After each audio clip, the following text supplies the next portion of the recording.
Hello, everybody. My name is Nadja Hagen from Novatec Consulting. And today in my presentation, I want to talk about how to master schemas and AsyncAPIs with registries. So I want to talk about how you can use schemas like Avro schemas and AsyncAPIs within your projects, and how registries like the Confluent Schema Registry or Apicurio registry can help you within your projects. So let's directly start. In most projects, we have an architecture which looks similar, like the simplified picture. We have an event streaming platform, for example, like Apache Pulsar or Apache Kafka. And we have producing applications that are sending messages to this event streaming platform. We have consuming applications that are retrieving those messages. And at some point, within your project, you probably will face some problems. For example, that your producing applications are using a different message version than the consuming applications. And then you will probably decide to introduce something like a schema registry, for example, like Apicurio registry or the Confluent Schema Registry. And then all the producing applications and the consuming applications will register their message schemas there and will also retrieve their message schemas from this schema registry. And for those of you who are not familiar with schemas or schema registries and why you should use them, I want to give a short introduction of the advantages of schemas and schema registries.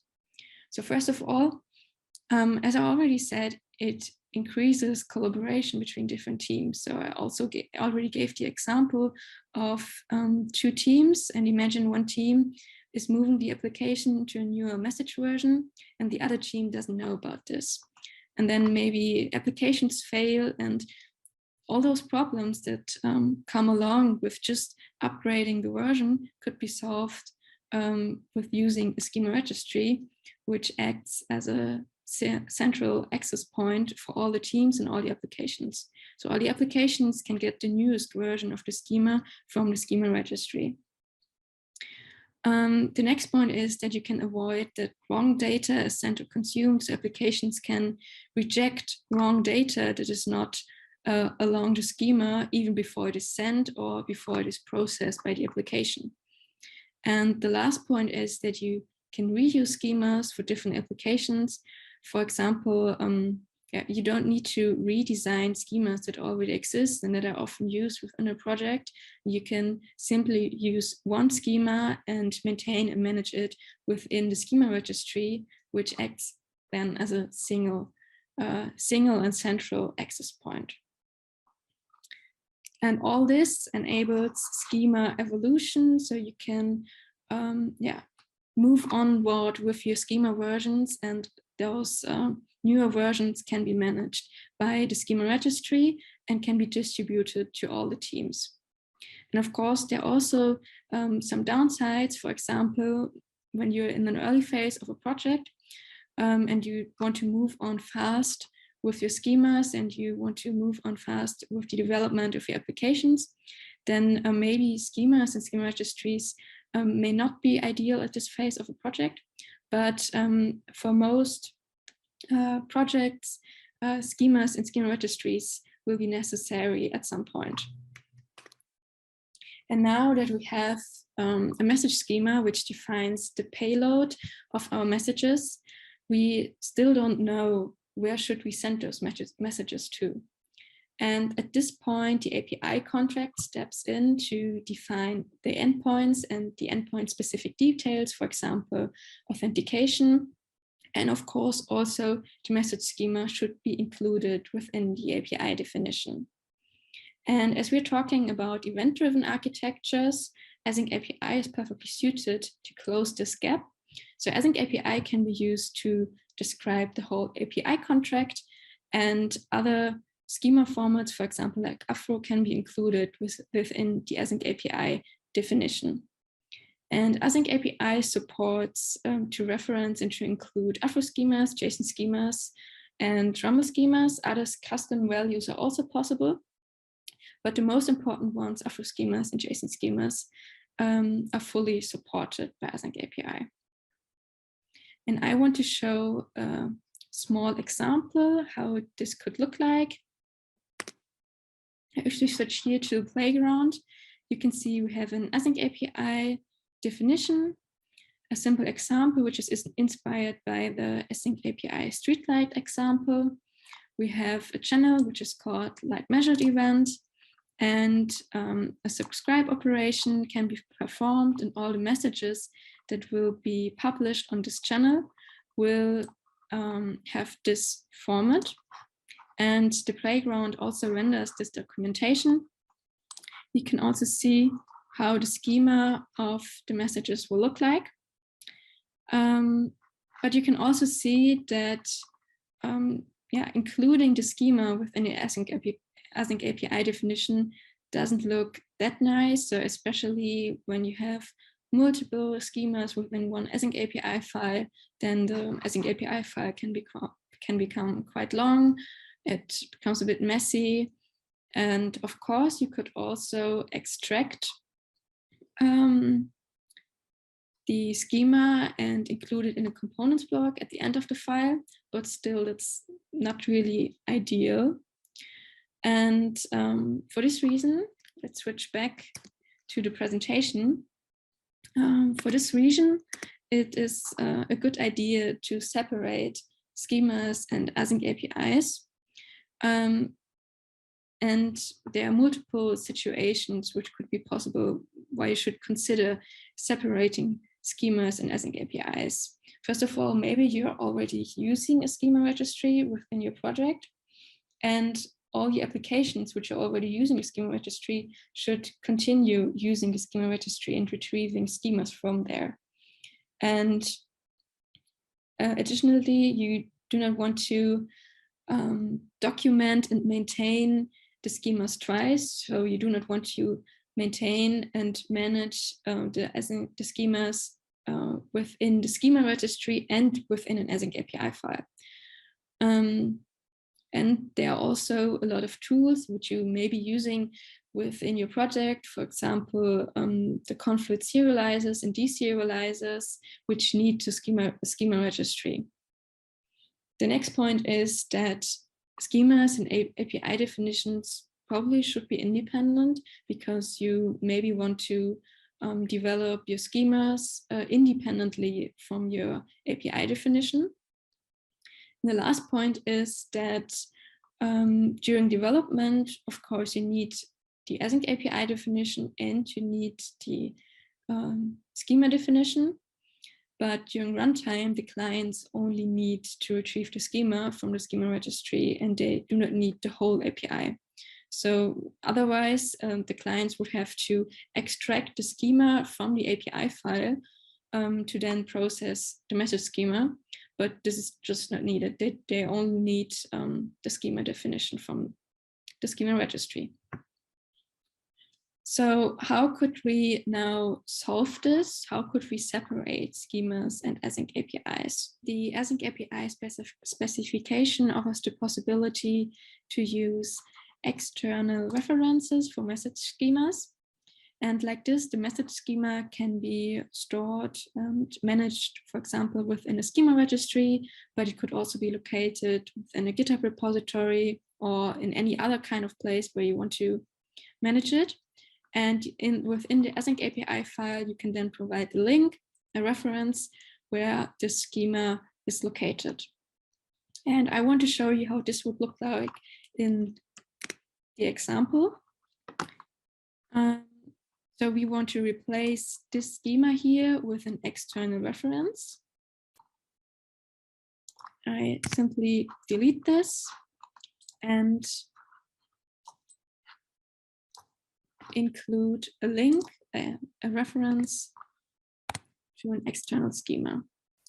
And as you can see, the playground will render it. It could resolve the external reference and could include it within the documentation.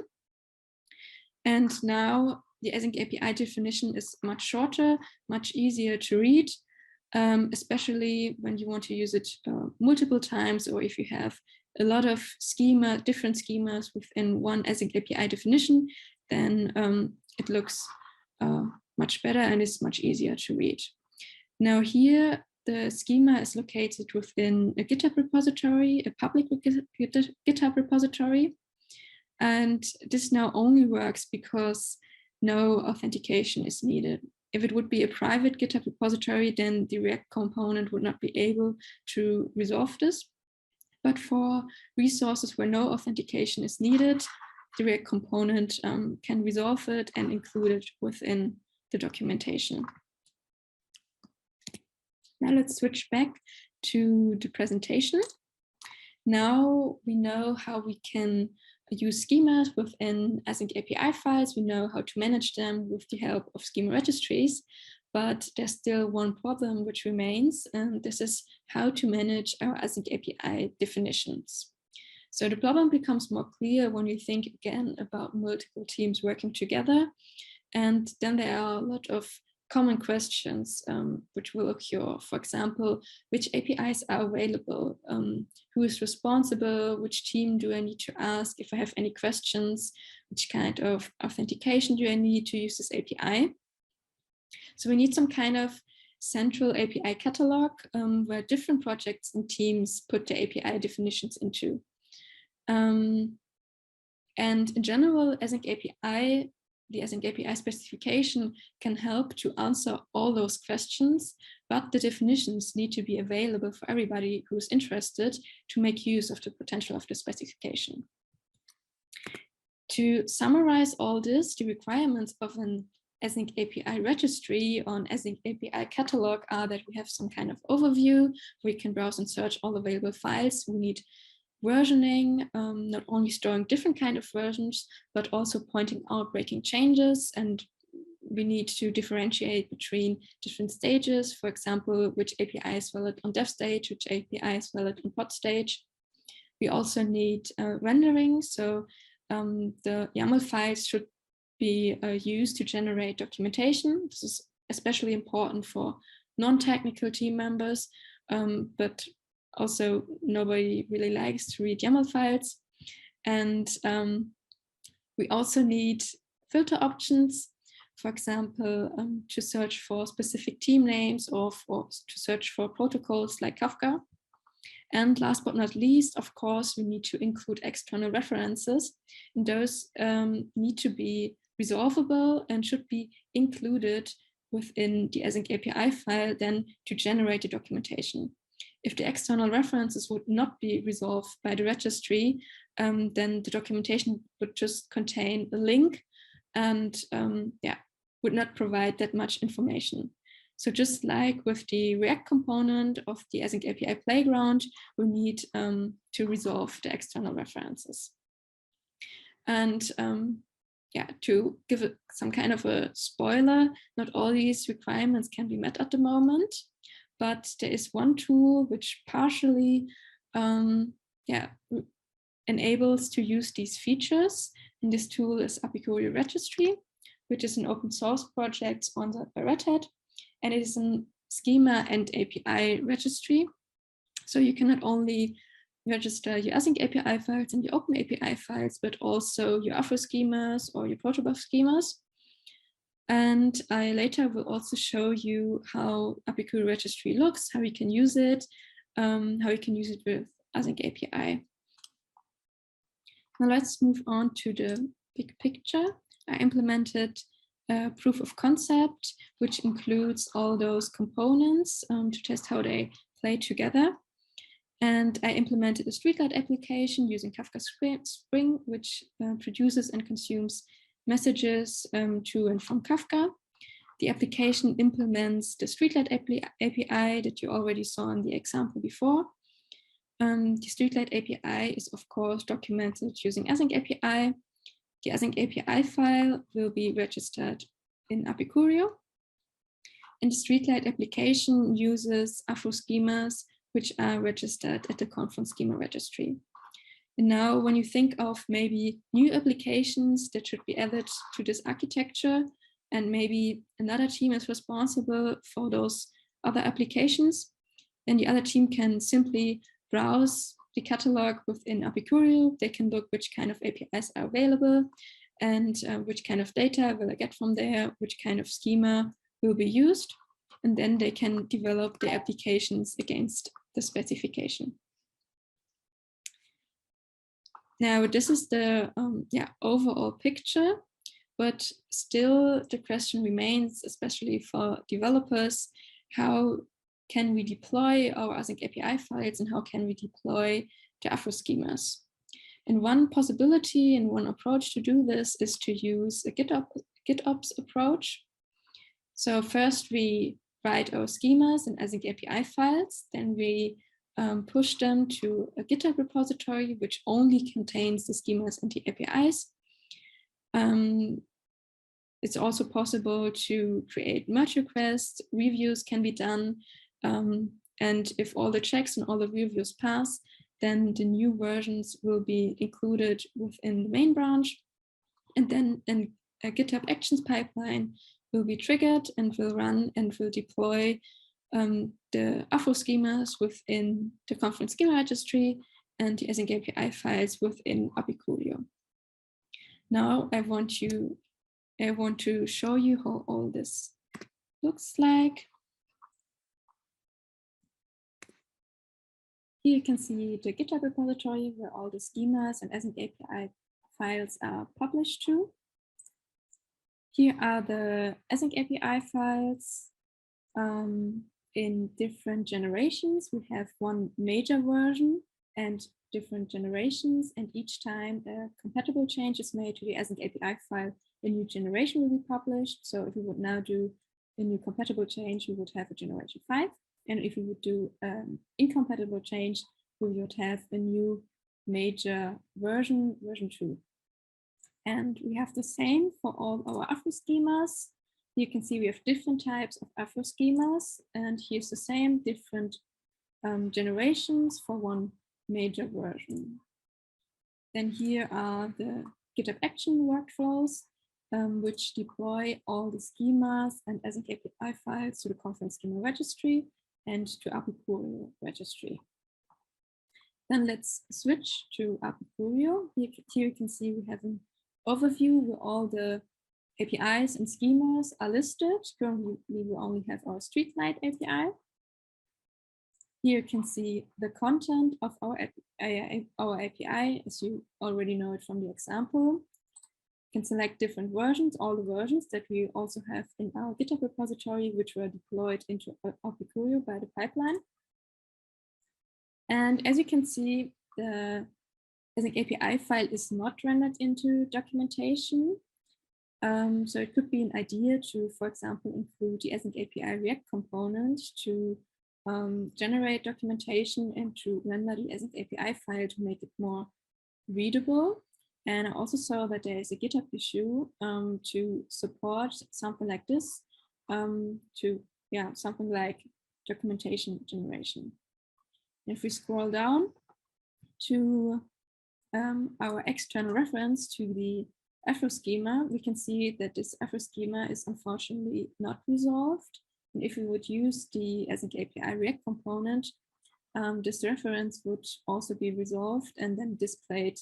The schema would then be displayed within the documentation. Now switch back. Here you can see that it is possible with Apicurio to define different validity and compatibility rules. Unfortunately, as far as I know and as far as I tested Apicurio, for AsyncAPI it's currently not possible to define compatibility rules. It's displayed here, but it currently does not work correctly.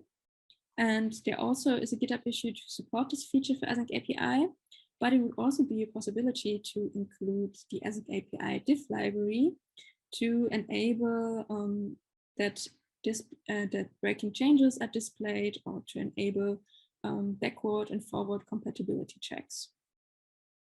And as you can see, Apicurio already enables a lot of features and provides a perfect basis to implement additional features specifically for AsyncAPI on top of it. And it also provides a possibility to include other AsyncAPI projects within Apicurio. Then let's switch to the Confluent Cloud. You can see the Schema Registry in Confluent Cloud all the schemas are deployed by the pipeline within the Confluent Schema Registry. Here are the generations that I showed to you. And now I quickly want to show you how it would look like if we now would deploy a new schema version and a new AsyncAPI version. You can see this is the oldest generation of our Avro schema, and we now want to change it to look like this. And as you can see, we changed a lot, and therefore we need a new major version, version 2. And we also, of course, need to change our AsyncAPI. And therefore, we also need a new major version for AsyncAPI. And as you can see here, this AsyncAPI will now reference the new version 2 of our Avro schema. Let's have a look if it works.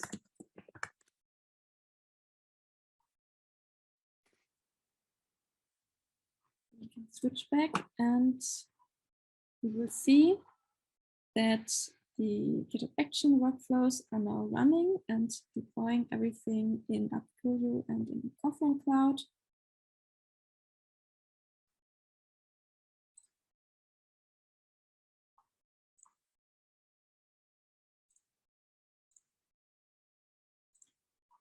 And then we can have a look how it looks now updated in Apicurio. As you can see here, we have a new major version of our API.